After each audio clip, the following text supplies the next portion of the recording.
Main thing I was worried about. You see all that water that's in there? And you see that puddle that's in that one?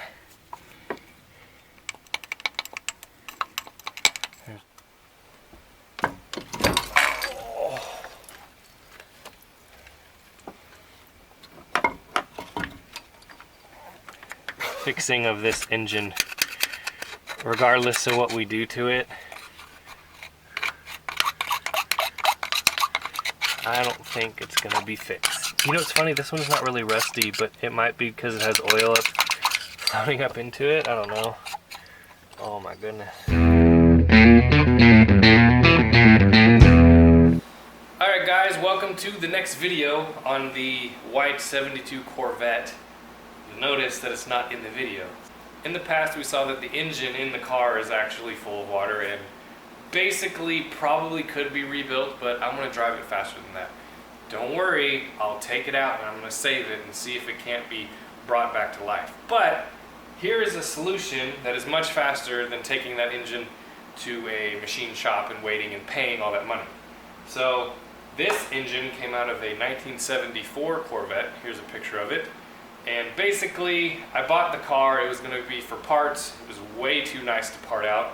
I ended up selling it complete with the exception of the drivetrain. So the gentleman who bought it, he wanted to put an LS motor in it, and I'm not going to let this go with it if he's not going to use it. So I kept it. So it's been sitting in the corner of my shop for at least a month, and I figured, hey, let's see if we can't get it at least fired up in the garage first before I spend all the time putting it in the other Corvette. So a little bit of backstory on this one. This engine had been sitting for a long time, probably 20 years. The guy who had it before me decided he wanted to take it and bring it back to life. And one of the first things he did was he pulled the timing cover in order to put a timing chain on it. Why he did that, I don't know. I don't feel like that would have been my first step in getting an engine to come back to life. But because he did that, that's the first thing I have to do is replace the timing chain. Luckily for me, the engine came with gaskets and a timing chain cover and a whole box of brand new stuff. Whether I'll use it on this engine or not, I don't know, but plugs, plug wires, Pertronics, electronic ignition, another coil, all that kind of stuff. But in order to get this to even potentially run, we have to take this timing cover off and see what is inside first. Once that is figured out, put back together, we can do the typical stuff. Take the plugs out, turn it over, make sure it all spins free, look under the valve covers, all that kind of fun stuff. But the goal by the end of today, or at least the end of this video, is going to be getting this engine to run sitting on this dolly and seeing if it sounds any good or not. There's a large potential that this project could be derailed right now after pulling this off and seeing what's underneath it. This is the numbers matching L48 motor from that 74, but it will go to good use, and at least it is a Corvette motor, if that means anything to you. Lower the oil pan at all to get this off, which means I won't be able to do the same thing. There we go. Okay. Alright, so there's dirt inside the cover, but other than that, it actually looks pretty good in here. I'm not gonna lie. I've seen a lot worse. There's broken teeth. What that means, I don't know. I don't think that other gear, the top gear I have, unless, well, there's that. We gotta get that removed. So it looks like whoever had this car previously and was doing this job, they kind of messed up the snout of the crank, but I'm hoping that won't matter. I have this is a little puller tool. It's supposed to be used for steering wheels. Well, that didn't work. Alright, take two.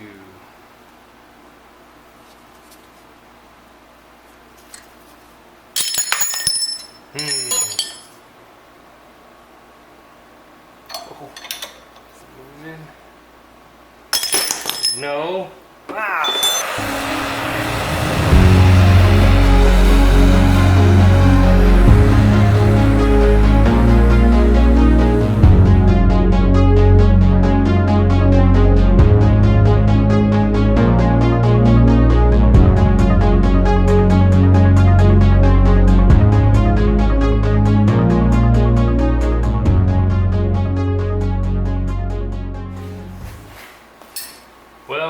took all day, but I got it off. Oh, what a pain. So this doesn't look like a factory one, just because it has these different settings for different timing curves. It wasn't going to work with my chain, plus it's got a broken tooth. But we got it off, so that's the exciting part. Was that a pain or what? Luckily, I think we did it without damage anything. So now we can put our new timing set on. How exciting is that? Well, that was a beating, but it's done. Timing chain and new gears are installed. New gasket for the timing chain cover, new rubber seal between the oil pan and timing chain cover, and then the harmonic balancer is installed. Now, with the cam and the crank together, we can figure out if this engine will run. I did figure out that it does spin by hand. I was able to move it just a little bit in order to line up the cam and the crank gears. They were not aligned, and I don't know if that's due to the last guy who pulled this apart, or hopefully the engine didn't jump time, but we will see. All right, place your bets.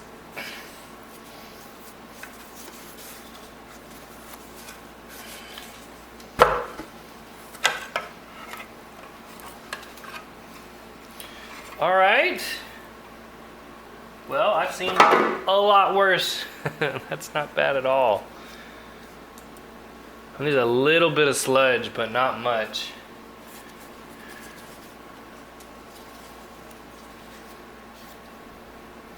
All the rocker arms feels pretty good. A couple loose ones, but the lifters haven't been pumped up in years. That's a good sign. I like that. There we go. Did it. We'll have to replace that bolt.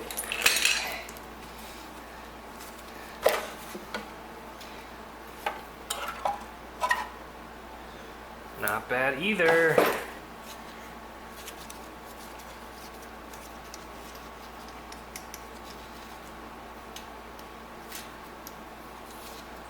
They'll look good. So the oil level in the crankcase, it does still have oil in it, and it is full. It's old and dirty, but that's okay. What I want to do now is I want to test the starter. I'm going to go ahead and strap the engine back to the pallet, and then hook my jumper cables up to it and see if I can't get at least the engine to turn with the starter. I'll be able to watch the valves, make sure that everything in there is turning the way it's supposed to.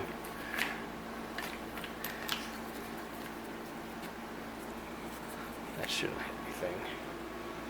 And then once I can confirm all the rockers are moving and all the valves are opening and shutting, we can do spark plug wires, exhaust, and gas. Alright, first try, I just threw the cables onto the starter. There's no guarantee that they even ground, but we're gonna try. Guys ready?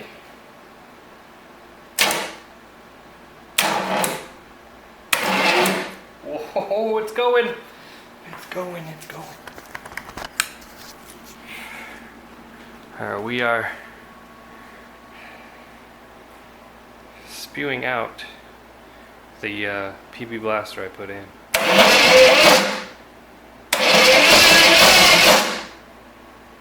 What's the other side look like? Yeah, we got blaster coming out of each of them. I guess the only one I don't know about is this. I didn't get much in there, but that might have been one that was all the way up.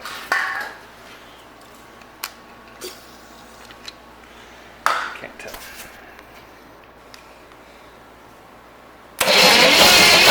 There we go. Woo. Now let's watch the valves and see what they look like.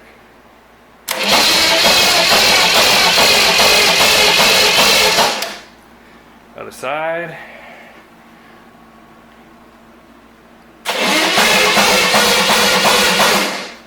Alright. Doesn't spin over very fast. It's also been sitting for a long time. But all the valves move, all the cylinders look like they're pushing crap out. And yes, I don't really hear anything that makes me think that, oh, we need to stop and it's not worth trying to fire up. So let's throw some plugs in it, throw some wires on it, and check for spark. So somebody has been in this engine, which is not surprising considering how old it is. What I did was I rotated the engine until the timing marks were around 0 degrees. They looked like they're pointing at 4, but I made sure that I was on a compression stroke. I watched the intake valve open and shut, and then my finger got blown out of the spark plug hole, so compression stroke, which means the rotor button's pointing at right about here on the distributor. So if we take our cap and kind of line it up more or less the way it would go on, it looks like number 1 is going to be right here. So another check you can do, once you figured out which one's number 1, do the firing order. All even numbers should go this way, all odd numbers should go this way. So 1, 8, 4, 3, 6, 5, 7, and then 2. They all go the way they're supposed to. So that's how the distributor is set in now, which I don't care about it being right, I just want it to run. So we're going to put the cap on like this. Inside of the cap, it actually looks brand new. It looks really, really nice. I'll probably see if I can't clean the points just because I have it out and open and they're easy to get to. Yesterday I tried to turn this engine over with the jumper cables. When the spark plugs were in it, it wasn't doing it. It was just not wanting to do it. So I have made myself a set of battery cables. So these are the positive, half of the positive battery cable out of C3s in my yard. I've never actually sold a cable, so I figured, heck, why not? I did end up purchasing some ends so that way we can differentiate which one is which. But I'm hoping I'll be able to hook them up to this battery and it'll work just like your regular car if it was in a car, basically. I'm still going to use this little jumper wire for the solenoid, but I'm hoping I'll get a good enough load on the starter to be able to engage it the way it's supposed to. Alright, test number 1 with real battery cables instead of jumper cables. Let's see what happens.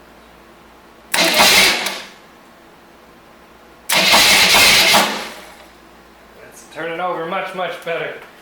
I feel like it's going to fall over though.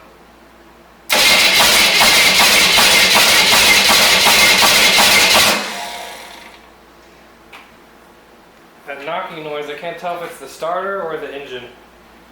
I don't know.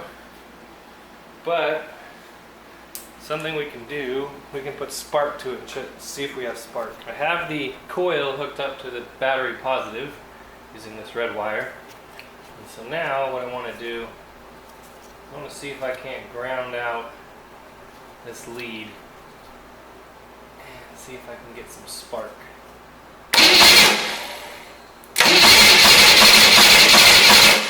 Nothing. Alright, I bet it's those points. So here are the points right here. I doubt you'll be able to see this.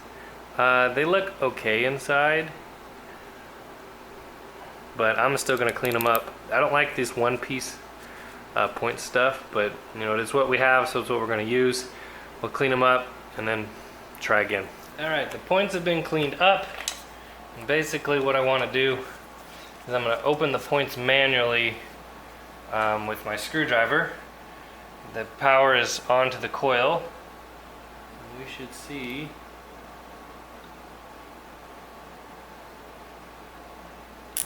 ooh, there it goes.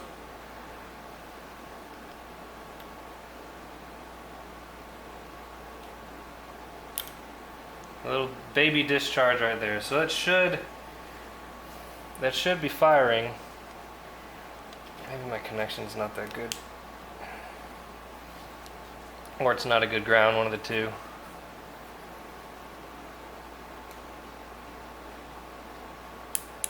There you go. Here's the pop.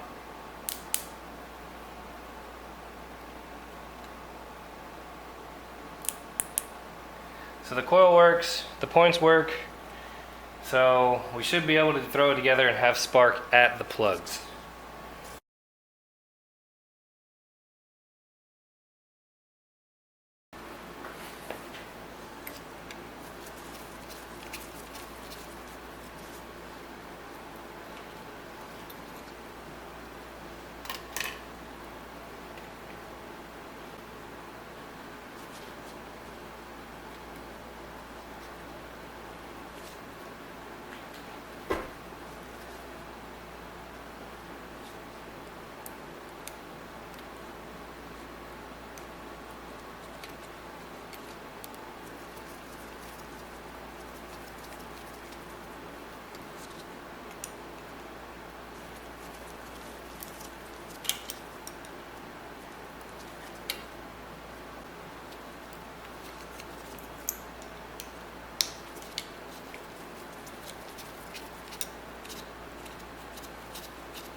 Why is that a Phillips?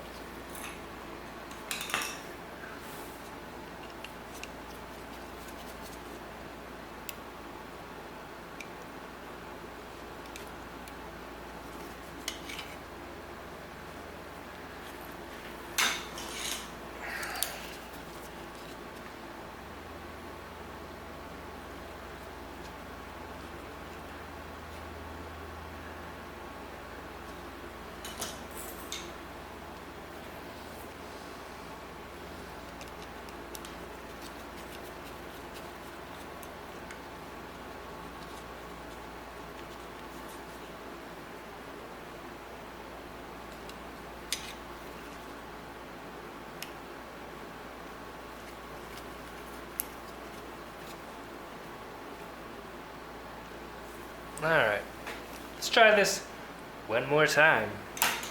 Oh. Story of my life. Wow. It seems a lot more willing.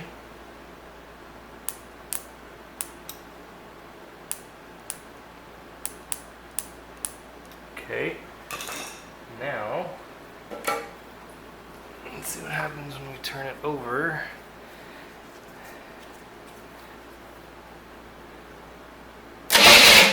Yep, sparking, lots of spark, lots and lots of spark. All right, put it back again. All right, we want it to at least make some noise. Ignition's on.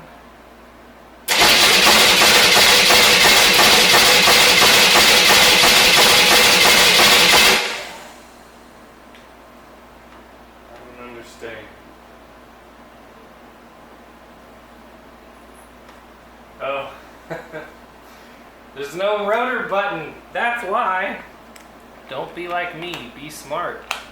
Put your rotor back in the distributor. Those other points could have been just fine. I feel like it was still the points though, because I wasn't getting spark out of the coil. So now this should go. Take number 85.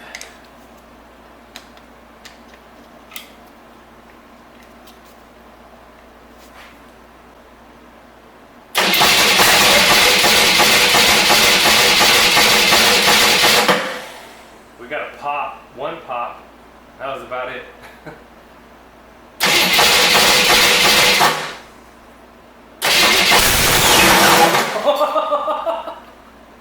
That was awesome! It almost fell over.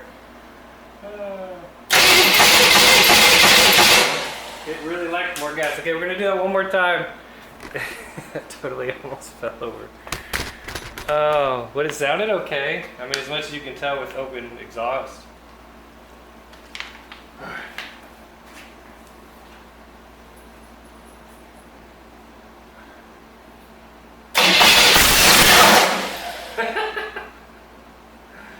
Oh, that's awesome. Was that exciting or what? The thing almost fell over, but it's totally to be expected. Next, what I kind of want to do is I want to put an exhaust on it so I can kind of hear the motor. It sounded like it. I mean, you can't tell. It's got open headers. I mean, literally open heads, so you can't tell anything. It sounded okay. It fired right up, so that was good. I think it's worth putting on the headers that came with it, and then maybe trying to rig up some kind of manifolds. I don't know, some kind of mufflers, really. And then I also want to put my engine hoist around it so that I'm not, less of a chance of it falling over if it's connected to my engine hoist. So let's do that. I might be about to attempt one of the dumbest things I've ever done, but we have my engine hoist connected to the engine, so that way it won't move around. There's also that blue strap is also there. I have my battery all hooked up and ready to go, my ignition ready to go. I'm going to try to fill the carburetor bowls full of gas and see if I can't get it to run at least a little bit more than just, you know, running and then dying because there's no more gas in the intake. So we'll give that a try.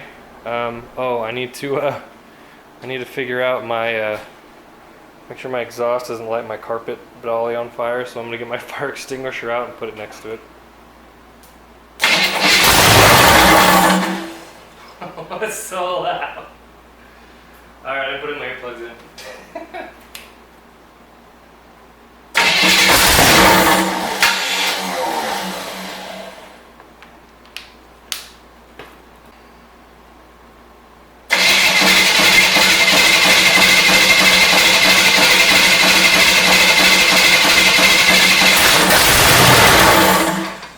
Like that.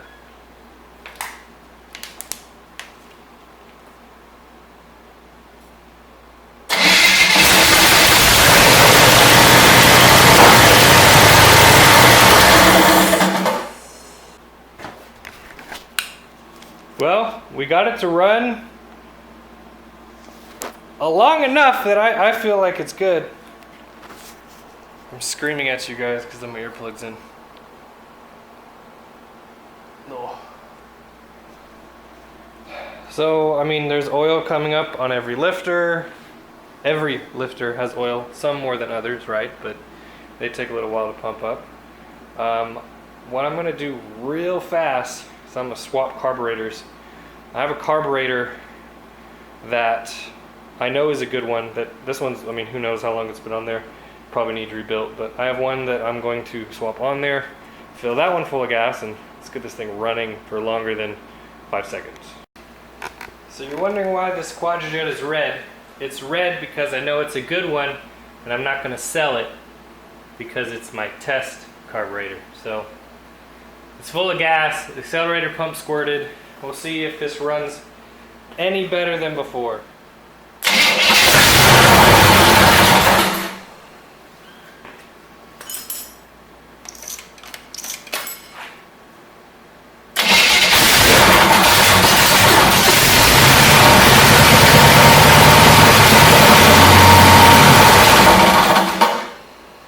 Should probably hook up my engine hoist.